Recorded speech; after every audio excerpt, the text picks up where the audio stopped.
Assalamu alaikum everyone. This is perhaps one of CP's most awkward videos. Get your kids out of the room. I'm serious. I'm not gonna be responsible for this one. Yalla bismillah. No problem. Chapter 33, verse number 50. Here we go. Here we go. And this is only a privilege to Muhammad. Only a privilege to Muhammad. Any believing women and any believing women who dictate her panty to the Prophet. If the Prophet wished to wed her, actually it doesn't say, it says to sleep with her. And this is only for thee, not for the believer. Isn't it obvious that this is a corrupt verse made by the corrupt man Muhammad for the benefit of Muhammad? Who is the only one who get the benefit of this privilege? Muhammad. For those curious, you'll realize by returning to commentaries that the verse is referring to the Prophet, peace be upon him, being allowed to get married without paying a dowry. CP has a completely different interpretation, which is much more than just an interpretation. Rather, it's just an outright lie. This is what it says. This is about those are the whores of Muhammad. They are not his wives. They are offering themselves for sex. First lie. CP argues that the verse is saying that this ruling is a free pass for the Prophet, peace be upon him, to have sex with whomever he likes. The text does not say this, and we can see quite clearly that the verse is referring to marriage. That's not what it says. This is what it says. Any woman, she can give herself to the Prophet. And not only that, Muhammad, hold on. After that, Muhammad, he started receiving ugly women. They want to sleep with him. And Muhammad, he look at them. They are disgusting. So look what he did. He made the verse right after it. He says, "Thou mayst defer who, the one who turn away from him, or the one who choose." So Muhammad, he can, okay, let us say you come to him, you don't like how you look like. Maybe you're older. So he say, okay, this is too much. Too many women, they are coming to sleep with me.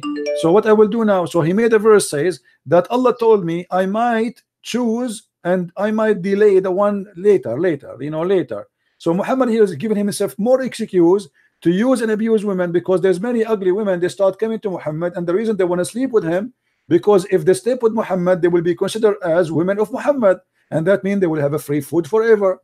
They will have a retirement plan. They will have respect of the believers, because that's it. They are excuse my language, they are the bitches of Muhammad. Second lie by CP. There is no evidence for his claim that this has to do with unattractive women. This is nothing more than an outright lie. The previous verse, verse 50, doesn't even state that it is an obligation upon him to have intercourse with every woman that approaches him. For verse 51 to be introduced as an alleged cop-out. Of course, I'm referring to CP's sinister interpretation. Lady, do you see what it says here? Yastankihuha. Yastankihuha is a continuous verb, and you speak Arabic, don't you? Okay, so is it continue? Is it continue? Yes or no? Am I lying? It's ing, to F her. This is not to marry her. You marry only once. Okay, so why does it say the Prophet wishes to wed her? What does that mean? What is with her? There's no with her here. Okay, so, and nikah in Arabic means marriage. No, let me show you. Here we go. I will show you from your Islamic website what is the nikah mean. Give me a second. Here we go. We don't make things up, lady. The third lie by CP is that the term yastankihuha does not mean to wed. In fact, the common usage of the term yastankih is to wed. His denial of this and preference of to have intercourse is one that is hate-driven. CP will be refuting himself shortly, by the way. In Islam, marriage is not restricted of a platonic relationship between a husband and wife, nor it is solely for procreation. The Islamic term of marriage is nikah. You see it? Literally means sexual intercourse. So marriage is about that. Are you saying? I'm not saying that. It's you who's saying that. There's no marriage in Islam. You don't use the word marriage. You say the F word. We, as an Arabic Christian, we use the word zawaj. You, as a Muslim, you use nikah, the F word. It's quite funny how CP seems to think that he's found something here that's useful for him. It doesn't matter if the origin of a word is used in a way if the common usage of the term has changed. Imagine this scenario.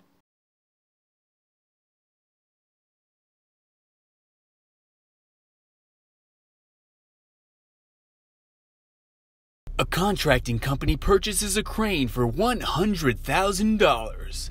After making the purchase, the salesman pulls out a dead crane from behind the desk. The contractor says, "What the heck is this?" The salesman, a middle-aged, grumpy Arab Christian, responds, I am a scholar, you are a donkey. The salesman is arrested for fraud and the people rejoice. Yay! Yay! The end. There's none. He slept with many women, but there's none of them became his wife because it was just for fun. Fourth lie. I don't even need to comment on this. This is a baseless claim by CP.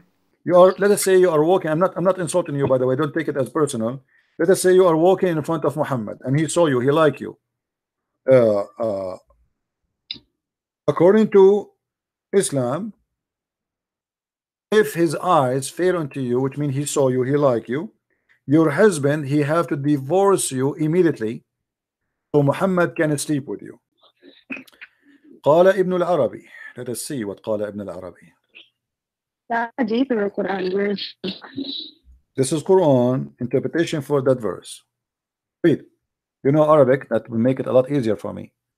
Do you see in front of you on the screen the Arabic? Do you see it, Sarah? Do you see the Arabic?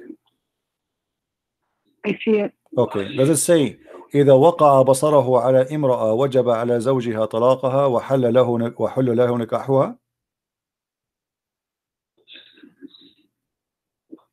How disgusting that is. You just said you don't accept that. If Muhammad, he look at you and he like you, your husband must divorce you immediately. So the Prophet, he can, with my respect to you, he can sleep with you. Fifth lie. CP makes the claim that this is according to Islam. And that's just the way it is. Now, in reality, it's a fringe opinion that seems to have only been attributed to Al-Juwayni. The source that CP provides is Ibn al-Arabi, who actually points readers to a previous section in his commentary where he actually refutes this report and points out that it's weak. This is the interpretation for the Quran. It says it clearly that if the Prophet of Allah, his eyes fall into a woman, her husband, he must immediately divorce the woman so the Prophet, he can F her immediately. The sixth and seventh lie. There are two lies here. As I've just mentioned, CP is using a false report from the Zayd and Zaynab matter to argue this point. CP claims that this has to do with intercourse outside of marriage and that this should occur immediately. However, the text that CP is referring to clearly states that the Prophet, peace be upon him, got married to Zaynab, not had intercourse outside of marriage. Also, the marriage didn't occur immediately, but it occurred after the waiting period of 3 months. Why? I know, but can you tell me which chapter in the Quran that is, so I can read it for myself? This is the same chapter we are talking about, lady. I know you are not listening to me. This is the same chapter. Listen, this is the same chapter, chapter 33, verse number 50. Eighth lie. So here is a screenshot of verse 50 from chapter 33. CP is arguing that this chapter states that if the Prophet, peace be upon him, finds a wife attractive, then the husband has to divorce his wife. Now, can you find that being said in this verse? And there you have it, folks. This is probably the most sexually frustrated CP video that I've come across. Ugh. It wasn't easy. So, yeah, I'll see you guys in the next one. Assalamu alaikum. They are the bitches of Muhammad. You see the gang. You see the gangs. They say like, excuse my language. I don't want to use a bad word, but yep, you should respect the dead. I mean, let them rest in peace. I'm not respecting him. This guy, obviously, he is. I'm not talking about your dad. What's your dad?